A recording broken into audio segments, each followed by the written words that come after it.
Hello football fans and welcome to Team Talk with ATV.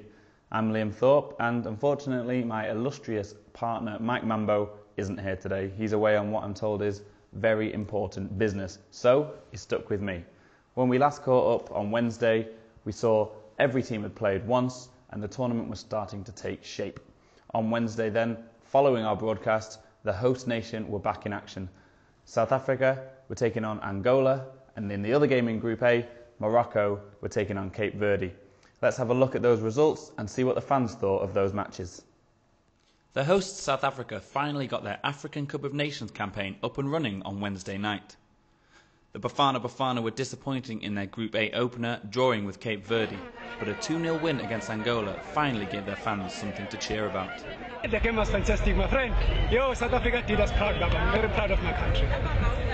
It was a comfortable win in the end for South Africa, with goals coming from Siyabonga Sangweni and substitute Lehanolo Majoro, who had just come off the bench. But some Angolan fans exiting the Moses Mabhida Stadium still found reasons to be positive. It's so good. I'm so happy now because South Africa win. Then I like South Africa. I'm Angolan, but don't worry because next time we will win. So South Africa lead Group A on 4 points, and a point in their final group match against Morocco will see them safely through. For their part, Angola must beat Cape Verde on Sunday in order to stand any chance of progression.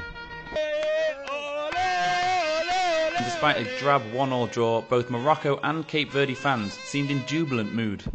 I'm coming all the way from UAE. I'm coming to support my country. Okay, they didn't play very well, but hopefully the next games will be great, and we're gonna win South Africa. We're gonna beat them, so we can go through. Always, Viva Morocco! The game was alright, man. We did well in the first half. Hopefully, I was hoping we'll come back and do the same thing on the second half. We wasn't able to, but we'll still think positive. We're gonna go back to and do it again, next week. And we're gonna stay positive. We'll try in small numbers, and we're here. You never heard about it before, but now you know it. Baby, stand up. I'm extremely proud of our nation and our country. Okay? Thank you, South Africa. Thank you. The draw leaves both sides on 2 points in Group A, going into the final round of games. Okay, so as you saw there, the hosts Bafana finally getting up and going, and now they look pretty close to qualification from Group A. For the other teams, it all relies on what happens in the final round of games. But what about Group B? That's right, yesterday saw those teams get back in action, and I'm afraid it wasn't a goal fest that we'd hoped for. We knew the big game of the day was Ghana, the Black Stars against Mali, who looked very promising, and it was a bit of a drab affair, but Ghana ended up winning it 1-0 with a penalty from Mubarak Wakaso. But there was controversy after the Ghana goalkeeper probably should have been sent off after 5 minutes for handling outside the area. He didn't, and Ghana went on to win the game. Mali have a right to be aggrieved though, but they're still in a strong position on 3 points to go through. In second place, Ghana currently on 4 points. And in the other game, well, it was a very, very tepid affair between the Democratic Republic of Congo and Niger. Niger, well, they'll be very happy. They secured their first point, a historic point at the tournament. It finished 0-0. They're currently on 1 point with the DRC on 2. Well, we always want to know what you guys think about the current action going on at the AFCON tournament. And we've had some excellent Facebook comments. If you want to get involved, go on our ATV Facebook page and let us know what you think. So Costa G. Dwayne Manyawa, he thinks that the Black Stars of Ghana and the Elephants of Côte d'Ivoire will now step up their game and prove themselves in this tournament, as according to him, it's been a long time coming.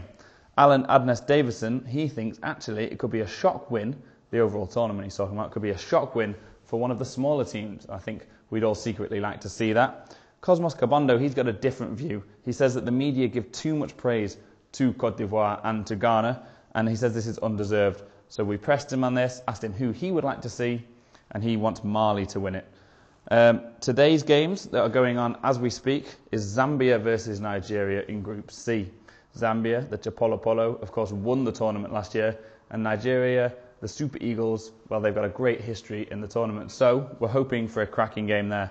In the other game in Group C, it's Burkina Faso versus Ethiopia, which again should be a hotly contested affair. So that's all from me for now, but we've got one last little treat for you, and that is away from the African Cup of Nations. I took a little trip to a certain famous stadium in Barcelona to have a look around. Here's what I found.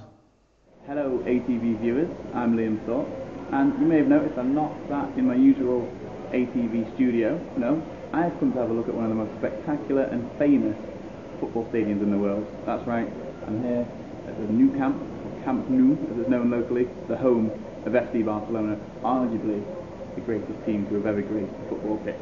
This is where the likes of Messi, Xavi, Iniesta trot out week in, week out to work their magic. Barcelona, of course, top of La Liga at the moment, leading their rivals Real Madrid by quite a substantial margin. Unfortunately, they're not playing today, as you can see. The weather's not particularly good, but they're playing away from home, so things are quiet and there's a lot of tourists just knocking around here. We've decided to have a look around. We're looking at the stadium, the museum, where all the fantastic trophies over the year, including a couple of Champions League trophies, which unfortunately were defeats of my Manchester United team, but still, nonetheless, great to see. We've had a look at the press box, at the down by pitch side, and it's been a truly fantastic experience. We just thought we'd show you a little glimpse of what the home of possibly world football's greatest club, and certainly the current best team in the world, which also houses the best player in the world. News at the moment, of course, that Pep Guardiola, who was the manager throughout much of that success, has just recently joined Bayern Munich on a 3-year deal. There is a belief within football that Guardiola would be the perfect man to take over from Sir Alex Ferguson as Manchester United manager. Ferguson may well see 3 years' time as a good point to retire, paving the way for Guardiola. The famous Camp Nou was first opened in 1957, and now it has a staggering capacity of just under 100,000. The stadium has played host to many iconic matches over the years, including a certain European final featuring Manchester United in 1999. Some of the best players in the world, like Johan Cruyff, Diego Maradona and Ronaldinho, have all plied their trade here, and managers including Frank Rijkaard and Bobby Robson have addressed the press in this very room. Okay, so we're now in the press room within the Nou Camp. This is where the pre- and post-match interviews are doing. We've just popped through there, which is where managers and players go and meet the press and discuss team news. And this is where they come after the games, up and down here. This is where the Manchester United players will have come after that famous Barcelona-based win 2-1 against Bayern Munich. You can see all the sponsors here. It's just a magical place. We hope you've enjoyed our little tour around the Nou Camp, and for now it's back to the ATV studio. Okay, well I hope you enjoyed my tour around the Nou Camp there. As for the African Cup of Nations tournament, we will be back on Monday to discuss all the action that's happened since today, and if you're watching Zambia versus Nigeria or Burkina Faso versus Ethiopia, I very much hope you enjoy them and have a lovely weekend. Good night.